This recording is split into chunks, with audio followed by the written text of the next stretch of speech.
Here's what they do not tell you about how to talk to anyone.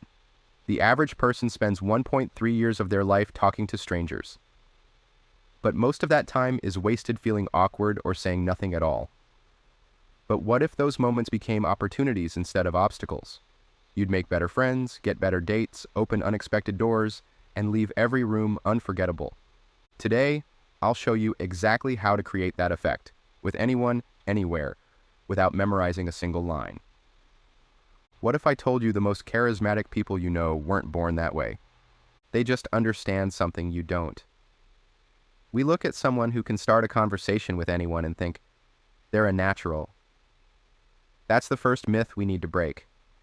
Most people believe the ability to talk to anyone comes pre-installed at birth. You either have it or you don't. We see that person at a party who floats between groups, making everyone laugh, and we think, I could never do that. But here's the truth. That person isn't using magic or inborn talent. They're using principles that anyone can learn. A study from the University of California found that social skills develop through practice, not genetics. Yet we keep using the I'm just not a people person excuse to avoid putting ourselves in situations where we might improve. It's comfortable to believe we can't change, because then we don't have to try.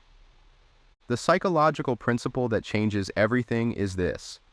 Our brains are wired for connection, not rejection. Think about it. Humans evolved as tribal creatures. Being alone meant death. So why do we fear talking to strangers so much? Because we're focusing on the wrong thing. We're not worried about the connection. We're worried about how we look trying to make it. When you practice small interactions, asking the barista how their day is going, commenting on the weather to someone in the elevator, you're not just getting better at small talk. You're actually rewiring your neural pathways for confidence. This contradicts most self-help advice that tells you to visualize success or recite affirmations. Your brain doesn't want words, it wants evidence. Each small, successful interaction becomes proof that talking to people is safe. Here's something fascinating.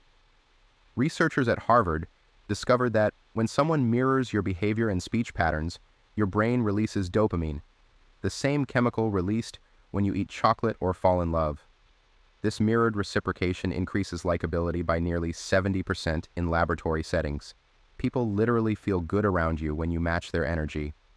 Not in a fake, copycat way, but in a responsive way that shows you're present. Most conversation advice focuses on what to say next, but that's backward.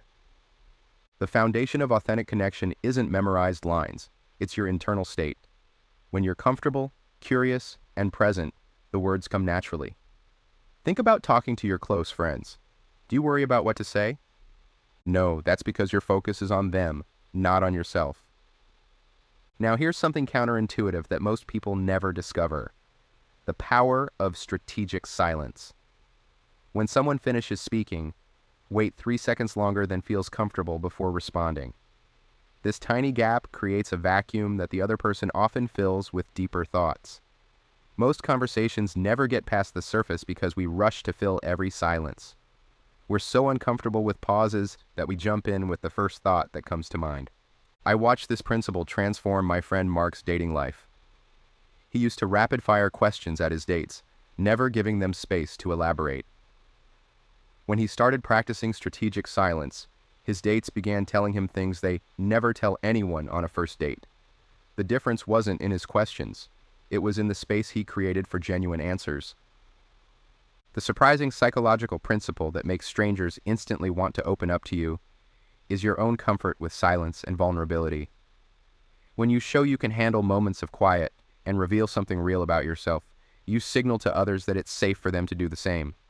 It's like you're saying, look, I can stand in this uncertain space with you. But knowing this principle isn't enough if you don't know how to start the conversation in the first place. You might understand the power of mirroring and strategic silence, but those tools only work once you're already talking. The hardest part for most people is those first few words, crossing the gap from stranger to someone worth talking to. And that's where most advice falls short, giving you canned lines that feel awkward the moment they leave your mouth. So what do you say to someone you've never met before? How do you start a conversation that feels natural instead of forced? The answer isn't about having the perfect line. It's about something much simpler that's right in front of you all the time. What's the difference between someone who can talk to anyone and someone who freezes up? It's not confidence, it's observation. The people who seem to start conversations effortlessly aren't just brave, they're paying attention. They notice details others miss.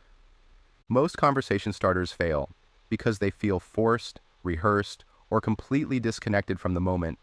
It creates instant awkwardness because it doesn't match the reality you're both experiencing. Here's where the environmental observation technique comes in. It's a simple 3-step move that works anywhere: waiting at the bus stop, standing in line at a cafe, or when sitting in a waiting room. First, notice something around you that you and the other person are both experiencing. Second, mention it in a casual way. Third, talk about it, just like you would with anyone else. That's it. Let's say you're in line at a cafe and the person ahead of you glances at the pastry case, hesitates, then points at something. You say, "I can never decide either. It always feels like a trap if I try something new." That tiny comment turns a quiet moment into a shared one, and now you're in an actual conversation instead of just standing there silently. Environmental observations work because they create a shared reality that bypasses the awkward, stranger danger response in our brains. When two people acknowledge the same thing, their brains actually sync up in what neuroscientists call neural coupling. You're literally getting on the same wavelength. Think about it this way. When someone comments on something you can both see or experience, your brain doesn't have to work to figure out if they're a threat. You're focused on the shared object or experience, not on evaluating each other.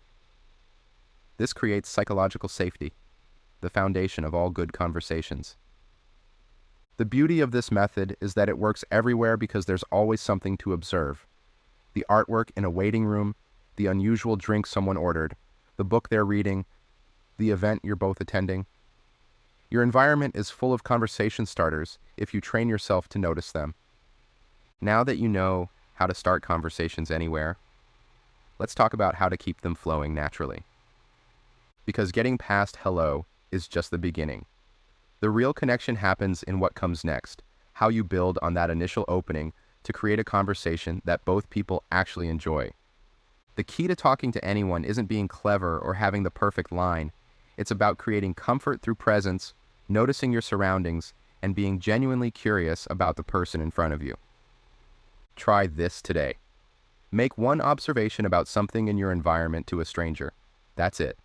No clever lines, no pressure to keep the conversation going. Just notice something, mention it casually, and let whatever happens next happen. The goal isn't a perfect interaction, it's momentum.